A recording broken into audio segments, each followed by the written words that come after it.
Tiers livre, cycle qui s'intitule 40 jours, un exercice d'écriture au quotidien, trouver le temps, se forcer à aller dans des zones où sinon ça cogite, on laisse passer, pas trop réfléchir, faire tomber de la matière, être confronté à du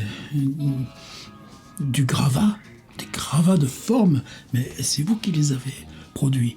Qu'est-ce que ça déplace? Où ça nous emporte? Et de mon côté, une proposition par jour, ça pousse dans le dos aussi.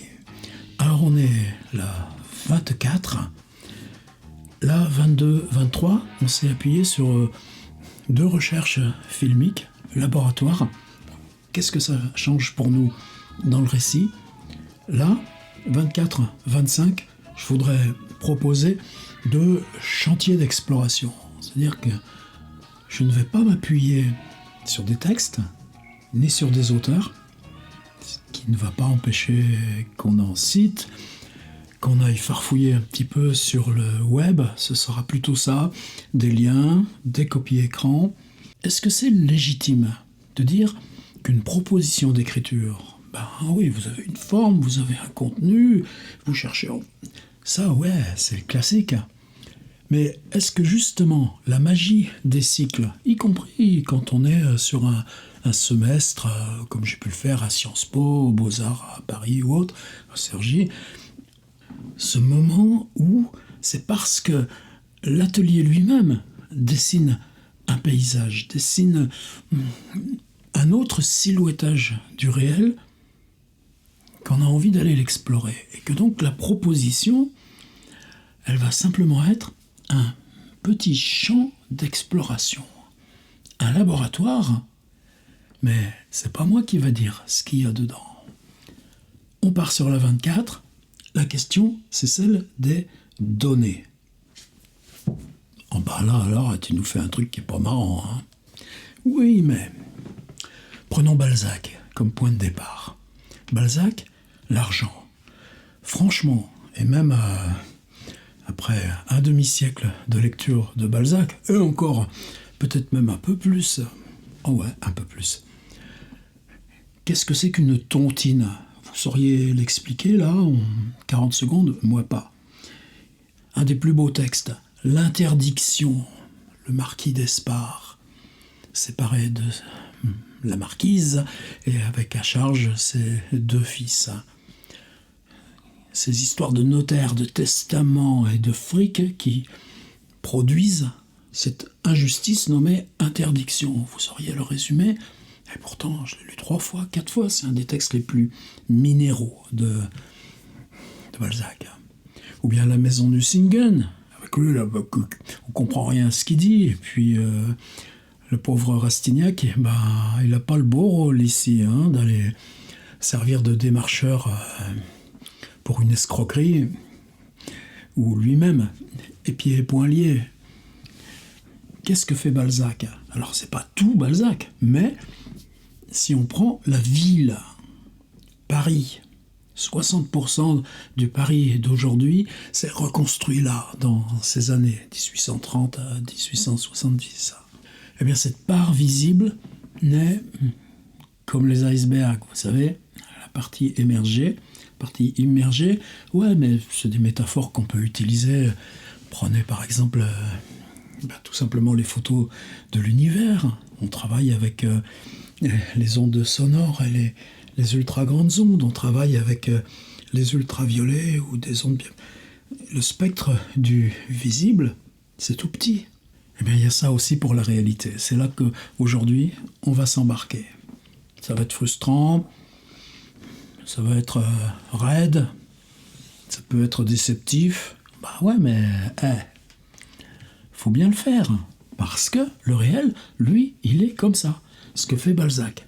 Allez, faire émerger, là, et c'est presque partout, le jeu de l'argent, ou du pouvoir, ou de la presse, mais principalement ces questions d'argent, là, en quoi elle manipule le jeu du visible dans les relations humaines.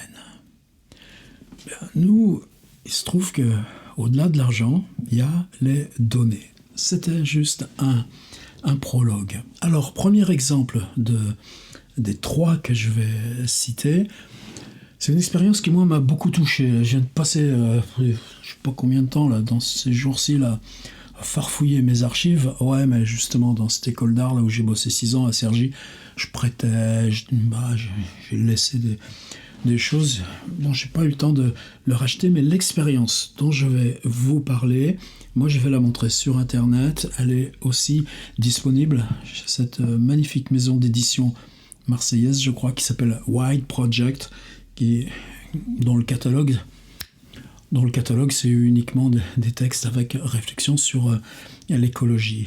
Là, il va être question d'un collectif fondé par 2 personnes, Mathieu Duperex et Claire Dutray. Mathieu a publié chez White Project ensuite un livre qui pour nous compte énormément, j'en ai déjà parlé, Voyage en sol incertain. Ça, c'est une expérience qui remonte à 2014-2015, je ne saurais plus le dater. Donc ils sont 6 dans ce collectif à mener l'expérience. Ils sont installés à Toulouse. Toulouse, il y a une rocade qui fait le tour. Ça fait 35 km. Ça aussi, je pense que l'expérience là de London Orbital de Iain Sinclair a probablement contribué à ce qu'ils aient cette idée-là. Faire à pied 35 km d'une rocade urbaine, est-ce qu'on a le droit ? Ben non, on n'a pas le droit même de s'engager comme piéton, là, derrière les glissières, dans les infrastructures des ponts. Eh ben, bon, ils l'ont fait quand même. Alors évidemment, la gamme des questions, totalement stratifiée, multiple. Ça va aussi bien la petite herbe, la petite plante, que c'est aussi bien les petites herbes, les petites plantes, que les questions d'hydrographie, d'évacuation des eaux, que les questions de stratification sociale, les cités, les limites géographiques de la ville. Renvoie-nous à la proposition 21, des choses qui émergent, parce que vous êtes immergés dans l'expérience. C'est parce que vous faites à pied dans ces lieux interdits entre glissières, ponts, tunnels, votre expérience de relevé, que le projet va pouvoir devenir concret et changer en retour notre perception du réel. Là-dessus, vous pouvez aller lire le livre, pas de question. Moi, ce qui m'intéresse, c'est qui m'a frappé dès que j'ai suivi ce projet. C'est plutôt quelque chose qu'avait pris en charge Mathieu. Il appelle perpetuum mobile, c'est-à-dire quelque chose se déplace en mouvement, en permanence autour de la ville avec les 2 sens. Là, je sais pas, j'arrive à le faire. Et ça entoure la ville, c'est-à-dire que toutes les informations qui rentrent dans la ville ou qui en sortent traversent à un moment donné cet anneau qui l'enserre. C'est-à-dire que si vous faites le tour de l'anneau, vous captez toute la relation de la ville à son extérieur. L'anneau lui-même, c'est plein de boucles électrostatiques. Vous savez, c'est des câbles électriques qu'on met là, qu'on immerge sous le bitume poreux pour l'évacuation des eaux. Et puis, la moindre moto, la moindre voiture déclenche un signal. C'est aussi les caméras de surveillance qui mesurent les flux ou vous donnent des injonctions de limitation de vitesse, mais c'est les indicateurs aussi de mesure de pollution de l'air, et puis probablement d'autres indicateurs aussi. Mais est-ce que ça, c'est ce dont eux, ils se sont occupés? Mais pensez à ces voitures, si elles écoutent de la radio, il y a un flux d'informations. Si on téléphone, à l'époque on téléphonait beaucoup au volant, on le fait plus, mais le rapport des téléphones qui sont eux-mêmes branchés sur les voitures, c'est des flux de communication qui ne sont plus uniquement là, dans le sens radiophonique, d'en haut vers en bas, mais dès qu'il y a interaction Internet, même si c'est Waze qui détecte, qui vous dit là où est-ce qu'il y a le radar, mais Waze c'est plus que ça aussi, c'est une voiture qui est garée, vous appuyez sur signaler, et bien le signal repart, et vous avez sur votre truc qui s'affiche, voiture stationnée à 400 mètres, à 300 mètres, est-ce qu'elle y est encore? Oui, non, vous connaissez le bazar, et puis c'est pas important en soi, mais ce sont des flux de données qui sont invisible qui passe par les pylônes, donc on n'est pas directement comme les boucles électrostatiques là dans le truc, mais on est quand même dans ces flux de données. Les pylônes eux-mêmes, avec les lignes haute tension, avec l'électricité, qu'est-ce qui est intéressant? C'est que vous conduisez sur ce bout de rocade. Je prends l'expérience rocade, c'est pas la question de la voiture, marcher à pied, traverser une place. Prenez, quelqu'un est immobile là, sur la place du Capitole à Toulouse, on n'a plus les voitures, mais on peut avoir la même totalité de ces éléments. Quelle est la masse de données qui traverse un point précis de la ville? Toute relation, interrelation. Vous payez à la boulangerie avec votre carte sans contact, ou votre téléphone, le signal part, approuvé, revient. Et la transaction, on a fait ça quand on a fait avec nos textes là sur la proposition donne. C'est ça aussi que je voulais qu'on expérimente, qu'on ouvre. Bien là, ce serait se centrer sur ces circulations de données dans l'optique balsacienne. Et je le répète, là, dans les 3 exemples, on va se tenir là à ces questions-là. Ce que Balzac fait avec l'argent concerne au plus direct les formes prises par le réel, la ville, les relations, en tout cas, tout ça étant indissociable, mais est traversé sans arrêt par des strates beaucoup moins visibles, parce que, souvenir du cher Karl Marx, c'est une abstraction qui décide de l'argent. Eh bien, nous, de la même façon, l'abstraction des données, est-ce que ça nous concerne pour le récit? Vous me dire, je reprendrai le fil à la prochaine, si vous voulez. Ce que je suis sûr, moi, c'est que là, il y a des petits déplacements à ouvrir et que c'est bien d'être un petit peu les premiers à se glisser là-dedans. Mais on n'est jamais les premiers. La preuve, l'expérience du PRX du Trait, là, sur la rocade de Toulouse, leurs 35 km et leur attention à ce que cette stratification, ce côté disparate, hétérogène du réel change à notre perception. Précisément parce qu'on l'expérimente avec son corps qui marche et qui fait le tour de la ville. En collectif. L'idée aussi que ce soit en collectif, c'est pas quelque chose qui nous indiffère. Nous qui travaillons en atelier en tant que collectif. Alors exemple 2, qui m'a un petit peu poussé dans le dos pour aller par là.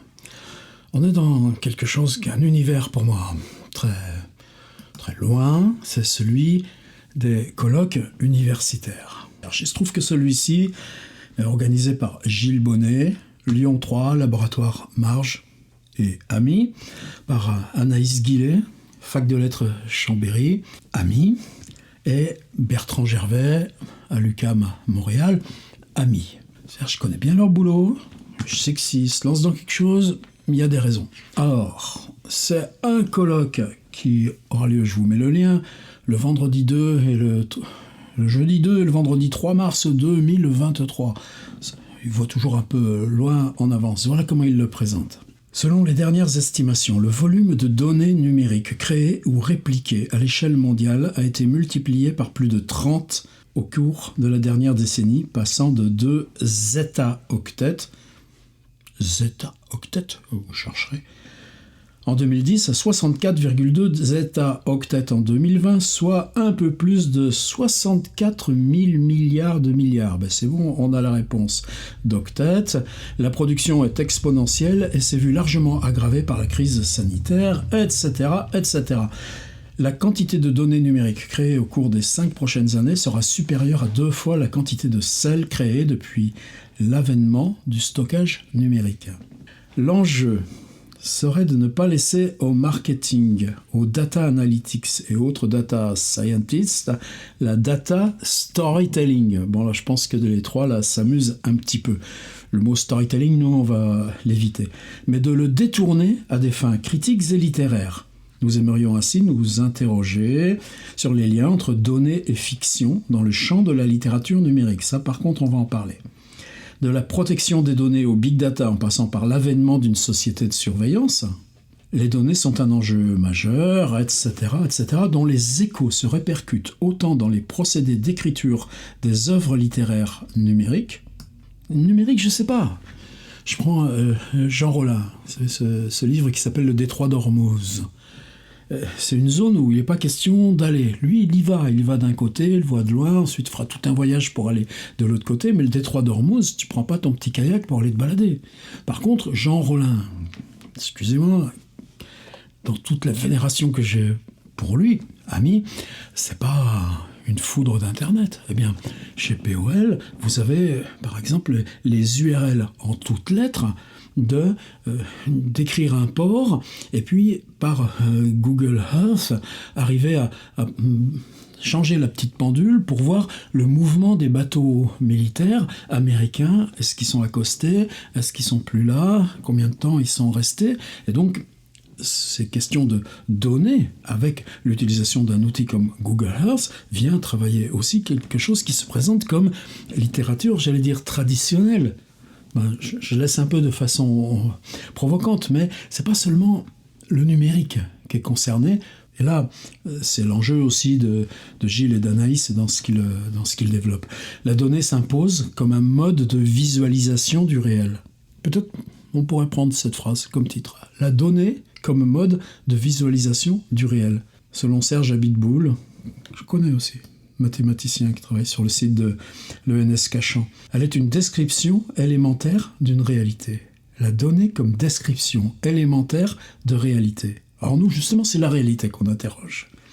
C'est par exemple une observation, une mesure, premier exemple du PRX du trait. La donnée est dépourvue de tout raisonnement, supposition, constatation, probabilité. Ça, c'est l'argent chez Balzac. Étant indiscutable, indiscutée, elle sert de base, etc., etc. Continuons. La donnée constitue un matériau tout à fait fertile pour les auteurs numériques. Gilles, Anaïs, Bertrand. Non, c'est pas les auteurs numériques. Et là, peut-être que nous, on va vous donner un petit élément pour votre colloque. La donnée constitue un matériau fertile pour les auteurs. Et c'est même pas fertile, parce qu'il est ingrat. Un matériau obligé, ce qui n'est pas la même chose. L'utilisation des données en contexte littéraire numérique, encore, engage bien des questions narratives et fictionnelles. Alors là, par exemple, un exemple que je ne connaissais pas, Françoise Chambefort. Alors c'est une page internet, je vous mets le lien aussi, Gare de Clichy 2017. Alors j'ai ouvert ce site, et voilà ce que ça donne. Elle a pioché les données sur le site SNCF, qui indique dans la gare, tout près de son domicile, à quelle heure arrive le prochain train. Il se trouve que les trains de banlieue, chez nous, ont des noms, Pépi, Rare, etc. Bon, nous, on connaît tout ça, on n'y fait même plus attention. Au centre, il y a un portrait de vieille dame derrière une vitre. Ça bouge pas, de temps en temps, il devient plus flou, se revient, la position du visage change un petit peu. Et puis, en fonction de l'heure du train, une base de données, je suppose. Je pense pas que ce soit un générateur de texte, mais ça aussi, il y a des applications, vient refaire une sorte de monologue intérieur qui est rythmé par l'approche ou le départ des trains. C'est très sommaire et ça marche tout seul. Mais si vous cherchez à Françoise Chambefort, vous verrez d'autres expériences de cet ordre. Vous voyez, je suis toujours dans mon exemple 2, avant de partir sur le 3. L'utilisation des données en contexte littéraire. J'enlève leur numérique et réitère encore ici. L'exemple de Jean Rollin suffit à balayer ce numérique. Et nous, on ne va pas faire du numérique, on va faire du littéraire, on va faire du récit, on va faire de l'histoire. Comme Balzac, avec l'interdiction ou la maison du Singen, est-ce qu'il fait des écrits bancaires ou de la littérature bancaire? Non. Ceci dit, on va le publier sur un site. Donc on va faire que le numérique soit le mode d'existence de nos publications. C'est peut-être là aussi où il y aurait à creuser. L'utilisation des données en contexte littéraire, je vire leur numérique, explore les modes d'immersion fictionnelle en inscrivant le corps ou l'espace du sujet lecteur dans l'univers diégétique. Alors là, après, moi, il parle trop savant pour moi, mes potes, grâce à l'utilisation de la caméra, du gyroscope, de la géolocalisation, là, ça me parle. S'il existe toute une tradition de cette insertion dans les jeux vidéo, notamment depuis le CD-ROM, on n'est pas sur le web, précurseur des jeux en réalité augmentée et autres, etc. Locative narratives, ambient literature, vous auriez pu mettre des italiques, les potes, là. Ce champ reste à explorer dans le cadre plus spécifique de la littérature. Et ils remettent encore numérique. Non, arrêtez. Et en même temps, voilà par exemple un livre que j'ai découvert via Anaïs. Guy Tournay, comment on prononce, Le Décodeur. C'est chez Gallimard, collection L'Infini de Solers, 2005. C'est-à-dire, il y a plus de 17 ans de ça. Et en 2005, qu'est-ce que fait ce gars ? On voit que c'est l'année où moi je faisais ce blog au quotidien qui s'est intitulé Tumulte. Donc ça va, on est dans la même temporalité. Mais de quoi il s'agit ? Le décodeur, c'est même le nom d'une rubrique du Monde, les décodeurs, le monde numérique. Il s'agit de la description d'un site web. Et évidemment, des choses qui, moi, bon, ce truc avec des histoires de pornographie, de machin comme ça, c'est pas mon truc, et c'est pas parce que tu utilises des biais formels de description de gestes pornographiques que tu entres dans la subversion au sens bataille du terme. Mais c'est secondaire. Ce qui est intéressant, c'est que précisément tout ce travail par les data, par les recherches Google, par les questions de propulsion, par les questions de liens et d'hypertexte, par les questions de réactualisation de pages. Fait que, comment tu décris un site web en tant que, justement, il trouble l'ordre social et donc va être éliminé. On parle d'un site internet qui a été interdit et malgré tout se reproduit dans des traces. C'est un roman, c'est marqué dessus, un roman. Là, on est bien déjà dans l'interface de ce que je recherche. Je laisse la page là, du colloque Fabula et bonne chance Gilles, Anaïs et Bertrand pour mettre ce fil-là. Eux s'intéressent beaucoup plus après aux œuvres numériques. Nous, là, on va revenir à cette question tout simplement du récit littéraire. Alors c'est là où je vais finir avec un troisième exemple. Alors vous savez que j'ai traduit il y a quelques années, donc c'est JBE, Jean Boite à l'époque, édition, le Handcreative Writing de Kenneth Goldsmith. Ce qui m'avait moi incité à le faire, c'est ce fabuleux passage là où Goldsmith raconte les exercices d'écriture sans écriture qu'il propose à ses étudiants de la Penn Philadelphie. Et j'ai découvert que le livre avait bien d'autres... en gros, en quoi les changements conceptuels de l'art contemporain pouvaient induire des formes neuves de récits littérairement parlant. Et il y a en particulier un petit chapitre, là, même si tout... Bon, j'ai dû bosser 10 fois plus que je pensais, mais ça fait rien. Heureusement que j'ai fait ça. Semer des données dans les nuages. Alors voilà, par exemple, de quelqu'un qui repompe, mais à la chaîne, par kilo, des statuts Facebook. Alors évidemment, des statuts Facebook d'il y a 15 ans, c'est peut-être pas la même chose qu'aujourd'hui, mais en gros, si. Et par contre, il remplace toutes les petites choses ordinaires, ce qu'on a fait, ce qu'on a vu, ce qu'on a mangé, par des noms de grands écrivains. Et le texte qui s'en décale, c'est une interrogation où le tout petit ordinaire de la vie devient ce qui est presque du récit hagiographique. Est-ce que ce sont des choses qui travaillent le corps plus haut de la littérature ? Justement, on ne sait plus. L'interrogation sur le geste littéraire peut valoir autant que le contenu qui nous est présenté. Le travail mental qui est induit et affecte la représentation du monde par ce travail constitue de toute façon du littéraire. Est-ce qu'on lit Balzac ? Est-ce qu'on lit de la même façon Henri Monnier qui faisait ces choses au quotidien ? Peut-être pas, c'est le mystère. Qu'est-ce qui fait que chez Balzac, il y a cette irruption à la verticale ? quel que soit ce qui peut nous gêner ou nous révulser sur sa façon d'écrire les femmes ou les juifs ou l'esclavage. C'est ça qui est compliqué en littérature. Alors là, c'est statut Facebook. Évidemment, là, c'est un exemple, mais il y en a un autre. Darren Wersler et Bill Kennedy. Je ne connais pas, je n'ai pas enquêté plus, ni été en rapport avec eux. Ils prennent sur Google toutes les requêtes qui commencent par « vous êtes »,« you are ».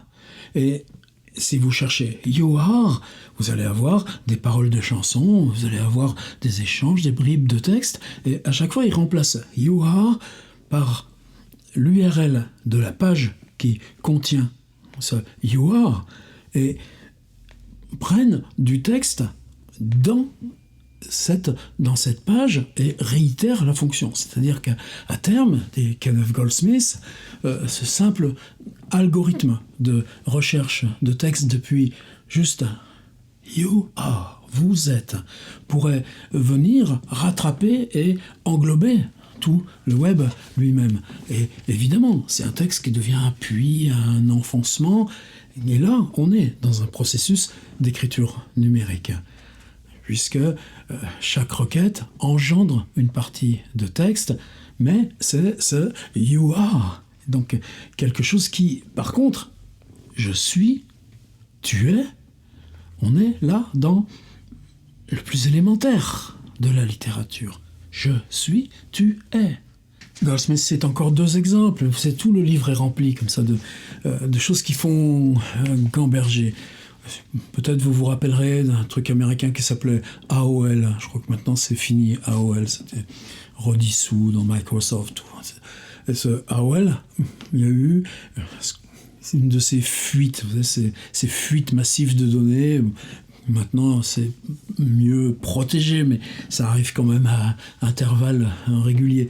Et là, dans ces espèces d'accumulation totalement brute de données, simultanément et sans se concerter, 2 types ont inventé du récit littéraire. Par exemple, en allant retrouver dans cette masse énorme de données 2 tags, appelons ça comme ça, qui vont repérer 2 personnages et leur échange épistolaire.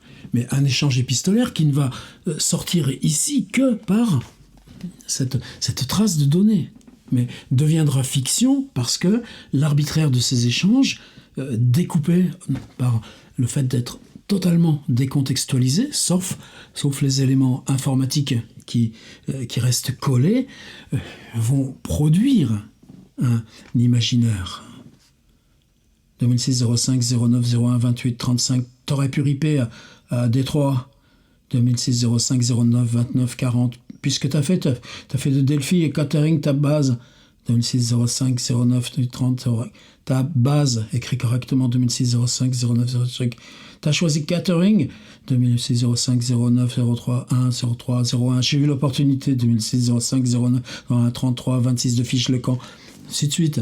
Mais ce n'est pas des modèles que je veux ériger. C'est le fait qu'en tant que tel, ces accumulations de chiffres, ces accumulations de données peuvent nous produire, inciter à du récit. Alors je ne veux pas prolonger ces galeries, elles sont là juste comme illustration. M'intéresse quoi ? M'intéresse que dans notre rapport à l'extérieur, notre rapport aux autres, la partie visible n'est qu'un élément, de la même façon que sous le sol de la ville transite du gaz, de l'eau, des fibres optiques, des câbles de téléphone, de l'électricité haute tension ou tension continue, et des flux d'infos, toujours pareil dans ces moindres tranchées, avec des petites trappes de fonte là au coin de la rue, les signaux concernant les flux de circulation, les caméras de surveillance. On vit là, est-ce que c'est pour dénoncer ? C'est pas forcément pour dénoncer, c'est autre chose.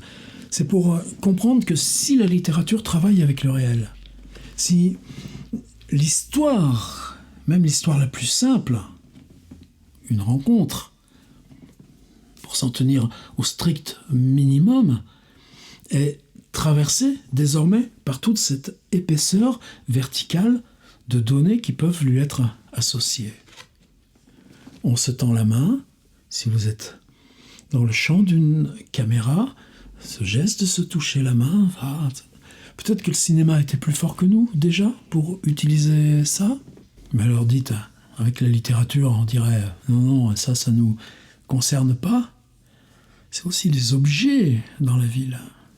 Dans Paris, j'en ai parlé, je crois, quand on avait travaillé sur Explorateur perdu, les lieux, les gros serveurs, qu'ils soient administratifs, qu'ils soient privés, sont dans des lieux dissimulés, protégés, invisibles, anonymisés. Donc c'est normal qu'on ait une difficulté parce qu'on travaille sur des éléments non visibles du réel. Grand défi, est-ce que c'est les œuvres numériques? Question donc renvoyée à Gilles, Anaïs et Bertrand. Est-ce que c'est l'apanage des œuvres numériques, comme Kenneth Goldsmith en cite un bon paquet, de s'en charger, ou à s'en charger, ou bien est-ce que dans notre approche littéraire, je lisais un Modiano hier, L'Horizon, vers la fin, un texte écrit il y a 10 ans, même Modiano, il rentre dans un de ces cafés, il y a tout le temps des cafés un peu vides, mais ces endroits où on vient pour chercher sur Internet. Alors cette question des données partout, c'est quoi la consigne? Au plus simple, on prend un geste, une situation, et à cet endroit-là, comme Duperrex et Claire Dutray sur la rocade de Toulouse, qu'est-ce qui traverse? Quels sont les flux d'informations? Une personne téléphone à une autre. Combien vous en voyez là dans la ville? Vous êtes dans le moindre autobus, ils sont tous là derrière leur écran de téléphone. Prenez un wagon de métro et prenez tous ces téléphones qu'ils ont là dans les mains. Qu'est-ce que c'est? C'est quoi? Ils font quoi avec leur machin? Ils vont être là comme ça. Simplement ça. On y va? Traverse quoi dans le téléphone? C'est l'image de quoi? Qu'est-ce qu'on fabrique de l'image du présent? Ah ouais, il y a même des petites applications pour que vous voyez ce qu'il y a devant vous quand on regarde de là. Pas se prendre un poteau dans la figure. Là, je rigole. Mais pour moi, là, aujourd'hui, on ouvre ça. Si vous êtes dans le wagon de métro, vous voyez des braves gens absorbés dans leur écran de téléphone. Eh bien, nous, avec la littérature, il se passe quoi, là? Ils regardent quoi? Ils font quoi, là, avec les poussettes? Hein? C'est quoi les messages? C'est quoi le truc? On est dans la fiction? Oui. On est dans le temps présent? Ouais. Il y a un fabuleux enjeu à secouer un peu le machin là? Ouais. Proposition 24. Pas facile? Non. Important? Ouais.